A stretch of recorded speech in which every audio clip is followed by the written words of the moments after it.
நம்ம உலக நாயகன் கமல்ஹாசன் மற்றும் நம்ம சூப்பர் ஸ்டார் ரஜினிகாந்த் அவர்கள் இணைந்து படம் பண்ண போகிறாங்க. அந்த படத்தினுடைய ஷூட்டிங் அப்டேட்டை அஃபீஷியலாக இந்த திரைப்படத்தினுடைய சினிமோட்டோகிராஃபரான ராஜீவ் மேனன் அவர்கள் வந்து பார்த்திங்கன்னா இப்போ அஃபீஷியலாக ஷேர் பண்ணியிருக்காரு அப்படி தான் சொல்லணும். ஸோ இந்த திரைப்படத்தினுடைய ஷூட்டிங் எப்போ ஸ்டார்ட் பண்ண போகிறாங்க, ப்ளஸ் அது மட்டும் இல்லாமல் இந்த படத்தினுடைய ஜான்ரா என்னது, அந்த விஷயத்தையும் வந்து பார்த்திங்கன்னா நம்ம ராஜீவ் மேனன் அவர்கள் அஃபிஷியலாக ஷேர் பண்ணியிருக்காரு. ஸோ முக்கியமாக இந்த 2 விஷயத்தை பார்த்தா நம்ம இந்த வீடியோவில் வந்து தெளிவாக டிஸ்கஸ் பண்ண போகிறோம். ஸோ அது மட்டும் இல்லாமல் மே 4 திங்கட்கிழமை நம்ம தமிழக அரசியல் களத்தில் ஒரு மாபெரும் ஹிஸ்டாரிக் ஈவெண்ட் வந்து நடந்திருக்கு.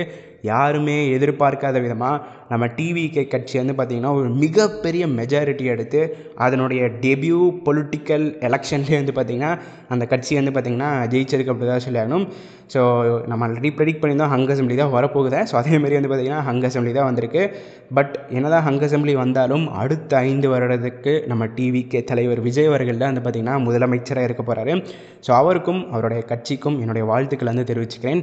ஸோ அது மட்டும் இல்லாமல் மக்களே, நம்ம டிவிகே தலைவர் விஜய் அவர்கள் முதலமைச்சர் ஆனதை பற்றினா உங்களுடைய கருத்துக்கள் என்ன அப்படிங்கிறத மறக்காமல் கீழே கமெண்ட் பாக்ஸில் பதிவு பண்ணி போங்க. ஏன்னா வந்து பார்த்திங்கன்னா சோஷியல் மீடியாவில் 2 விதமாக பேசுகிறாங்க.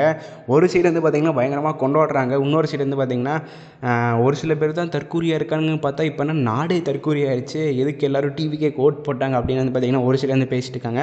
ஸோ அதனால் உங்களுடைய கருத்துக்கள் என்னங்கிறத நான் தெரிஞ்சுக்க வந்து பார்த்திங்கன்னா விரும்புகிறேன். விஜய் அவர்கள் முதலமைச்சர் இருக்கிறது கரெக்டாக இல்லையா, அவருக்கு இந்த தகுதி இருக்கா இல்லையா அப்படிங்கிற உங்களுடைய கருத்துக்களை மறக்காமல் கீழே கமெண்ட் பாக்ஸில் பதிவு பண்ணுவாங்க. ஸோ அதேமாதிரி நிறைய பேர் கேட்கலாம், டேய் சினிமா சேனல் வந்து ஏன்டா அரசியல் பேசுகிறப்பெல்லாம் கேட்பீங்க. ஸோ இது வந்து பார்த்திங்கன்னா ஒரு மிகப்பெரிய ஹிஸ்டாரிக் ஈவெண்ட்டுங்க. அலையன்ஸே இல்லாமல் ஒரு சிங்கிள் பார்ட்டி இவ்வளோ பெரிய மெஜாரிட்டியோட ஜெயிச்சிருக்கிறது வந்து பார்த்திங்கன்னா ஒரு மிகப்பெரிய விஷயம் அப்படி தான் சொல்லணும். அதுவும் நம்ம தமிழ்நாட்டில் நடந்திருக்கு. அது மட்டும் இல்லாமல் நம்ம சினிமா இண்டஸ்ட்ரியிலேருந்து வந்த ஒரு நடிகர் வந்து பார்த்திங்கன்னா இந்த விஷயத்தை வந்து செஞ்சுருக்காரு. ஸோ கிட்டத்தட்ட சொல்ல போனாங்க the most trolled debut actor to becoming the chief minister of Tamil Nadu. It's been a big journey for தளபதி விஜய் அவர்கள். ஸோ உங்களுக்கு நம்ம விஜய் அவர்கள் முதலமைச்சர் ஆனதை பற்றினா உண்மையான கருத்துக்கள் என்னங்கிறத மறக்காம கீழே கமெண்ட் பாக்ஸில் பதிவு பண்ணி போங்க. ஸோ ரொம்ப பேசிகிட்டே நினைக்கிறேன் கண்டென்ட்குள்ளே போகிறதுக்கு முன்னாடி.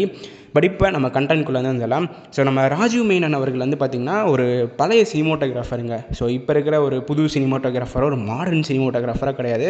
ஸோ அவர் வந்து பார்த்திங்கன்னா இந்த 80s 90s அந்த டைமில் இருக்கிற சினிமோட்டோகிராஃபர். ஸோ நிறைய பேருக்கு வந்து கேள்வி வந்து வரலாம், டேய் ரஜினி கமல் வச்சு இப்போ மாடர்ன் டைமில் படம் எடுக்கிறாங்க, இப்போ எதுக்கு வந்து இந்த பழைய சினிமோட்டோகிராஃபர்லாம் கூப்பிட்றாங்க, எல்லாம் மாடர்னாக ஜிகே விஷ்ணு மாதிரி ஒரு மாசான சினிமோட்டோகிராஃபரை கூட்டினா பயங்கரமாக வந்து பார்த்திங்கன்னா ஸ்க்ரீன்லாம் தெரிச்சிடும், ஸ்க்ரீன் ப்ரெசன்ஸ்லாம் பயங்கரமாக இருக்கும் அப்படின்லாம் கேட்பீங்க கேள்விகள். பட் நம்ம நெல்சன் அவர்கள் வந்து ஆக்சுவலி என்ன பிளான் பண்ணியிருக்காரு அப்படின்னா, இந்த 2 ஜாம்பவான்களை வச்சு நம்ம படம் எடுக்கிறோம். ஒரு சைடு வந்து பார்த்திங்கன்னா உலகநாயகன், இன்னொரு சைடு ரஜினிகாந்த், 2 பேர் சேர்த்து ஒரு படம் எடுக்கிறோங்கிற மத்தியில் இப்போ இருக்கிற கைண்ட் ஆஃப் ஸ்டைல் எடுக்காமல் அவங்க காலத்தில் அவங்க ப்ரைம் டைமில் எப்படி இருந்தாங்களோ அவங்களுடைய ஃபிலிமோகிராஃபி ஸ்டைலில் படத்தை எடுக்கலாம். அதாவது ஃபிலிம் டேப்பில் படத்தை எடுக்கலாம்லாம் பிளான் வந்து பண்ணியிருக்காராம். ஸோ ஈவன் ப்ரோமோவே வந்து பார்த்திங்கன்னா ஃபிலிம் டேப்பில் எடுக்கலாம்லாம் பிளான் வந்து பண்ணியிருந்தாங்களா. பட் அன்ஃபார்ச்சுனேட்லி வந்து பார்த்திங்கன்னா ப்ரோமோவை கொஞ்சம் ஏர்லியராக ரிலீஸ் பண்ணணும்னு சொல்லி ப்ரொடக்ஷன் டீம் வந்து ரெக்வஸ்ட் பண்ண அந்த காரணத்தினால வந்து பார்த்திங்கன்னா படத்தை நார்மலாக வந்து பார்த்திங்கன்னா இருக்கிற கேமராஸ், அதாவது இப்போ நம்ம டெக்னாலஜியில் என்ன யூஸ் பண்ணுவோம் அதை வச்சு வந்து பார்த்திங்கன்னா ப்ரோமோ வந்து ஷூட் பண்ணியிருக்காங்க. ஸோ அப்படி இல்லைனா ப்ரோமோவே வந்து பார்த்திங்கன்னா இவங்க ஃபிலிம் டேப்பில் தான் ஷூட் பண்ணியிருப்பாங்க அப்படி தான் சொல்லணும். ஸோ அதே மாதிரி நம்ம ராஜீவ் மேனன் அவர்கள் வந்து பார்த்திங்கன்னா இன்னொரு விஷயமும் சொல்லியிருந்தாங்க. ப்ரோமோவில் வந்து பார்த்திங்கன்னா ஆக்சுவலி 2 பேர் நடந்து வருவாங்களே, நம்ம ரஜினி சாரும் கமல் சாரும் வந்து பார்த்திங்கன்னா அந்த கார்பேஜுக்குள்ளே வந்து நடந்து வருவாங்க. ஸோ அந்த டைம் வந்து பார்த்திங்கன்னா கிட்டத்தட்ட 19 டேக் வந்து பார்த்திங்கன்னா எடுத்தாங்களா. ஐ மீன் அந்த சிங்காக 2 பேரும் சேர்ந்து ஈக்குவலாக கால் வச்சு கை நவட்டி அந்த ஈக்குவலாக நடக்கிறதுக்காண்டி கிட்டத்தட்ட 19 டேக் எடுத்திருக்காங்க அப்படிங்கிற அந்த விஷயத்தை வந்து பார்த்திங்கன்னா நம்ம ராஜீவ் மேனன் அவர்கள் வந்து ஷேர் பண்ணியிருந்தாரு. ஸோ இந்த திரைப்படத்தினுடைய ஷூட்டிங் வந்து பார்த்திங்கன்னா இந்த வருஷம் ஆகஸ்ட் செப்டம்பர் அந்த டைம் பீரியடில் வந்து பார்த்திங்கன்னா ஸ்டார்ட் வந்து பண்ண போகிறாங்க.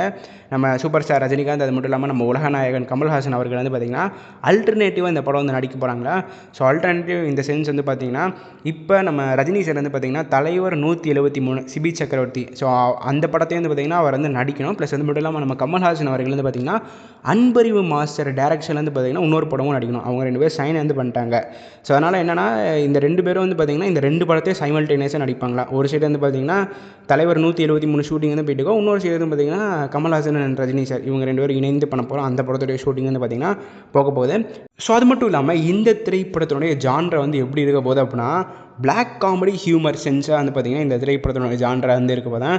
ஸோ நம்ம நெல்சன் அவர்கள் எப்படி டாக்டர் எடுத்தாரோ ஸோ அந்த கைண்ட் ஆஃப் ஃபிலிமாக தான் இந்த படம் இருக்க போகுது அப்படிங்கிறத வந்து பார்த்திங்கன்னா இந்த திரைப்படத்தினுடைய சினிமோட்டோகிராஃபர் அஃபிஷியலாக வந்து ஷேர் பண்ணியிருக்காரு. ஸோ அது மட்டும் இல்லாமல் இவரே சொல்லியிருந்தார், எனக்கு நெல்சனோட டேரக்ஷன்லேயே ஃபேவரட் ஃபிலிம் வந்து பார்த்திங்கன்னா டாக்டரும் ஜெயிலும் வந்து ரொம்ப ஃபேவரட்டாக இருந்துச்சு. So Doctor kind of film வந்து பார்த்திங்கன்னா இந்த திரைப்படம் இருக்க போகுது அப்படின்னு வந்து சொல்லியிருக்காரு. ஸோ டாக்டர் வந்து பார்த்திங்கன்னா உண்மையிலே சொல்லப்போனால் நெல்சன் அவர்களுடைய டைரக்ஷனில் one of the masterpiece படம் அப்படி தாங்க சொல்லியாகணும். அந்த டார்க் காமெடியை நல்லா ஒர்க் ஆக வச்சுருப்பார். அதாவது ஜென்சி கைண்ட்லேயே கொஞ்சம் எடுத்திருப்பார் படத்தை, அப்படி தான் சொல்லியாகணும். ஸோ டார்க் காமெடியும் படத்தில் இருக்கும், ஆக்ஷனும் இருக்கும், கொஞ்சம் லவ்வும் இருக்கும், ஒரு நல்ல ஒரு கமர்ஷியல் சினிமாங்க. அதாவது ஜென்சி கமர்ஷியல் சினிமான்னு கூட சொல்லலாம். அதாவது வந்து பார்த்திங்கன்னா அயன், வேலு, கில்லி அதெல்லாம் வந்து பார்த்திங்கன்னா early 2K kids commercial cinema. இது வந்து பார்த்திங்கன்னா ஜென்சி கைண்ட் ஆஃப் கமர்ஷியல் சினிமா அப்படி தான் சொல்லி ஆகணும். ஸோ அந்த மாதிரியான ஒரு கமர்ஷியல் டேரக்டராக நம்ம நெல்சன் அவர்கள் வந்து மாறிட்டு வராரு. ஸோ கமல்ஹாசன் மற்றும் ரஜினி சார் அவங்களோட படத்தில் இந்த ஜான்ரா வந்து பார்த்திங்கன்னா நம்ம நெல்சன் அவர்கள் திரும்பவும் கையில் எடுத்திருக்காரு. ஸோ இதை பற்றின உங்களுடைய கருத்துக்கள் என்ன அப்படிங்கிறத மறக்காமல் கீழே இருக்கிற கமெண்ட் பாக்ஸில் பதிவு பண்ணி போங்க. இந்த வீடியோவில் தான் இந்த வீடியோ நான் இதோட முடிச்சுக்கிறேன். அடுத்த வீடியோவில் சந்திக்கும் மாதிரி நான் உங்கள் NK. நன்றி, வணக்கம்.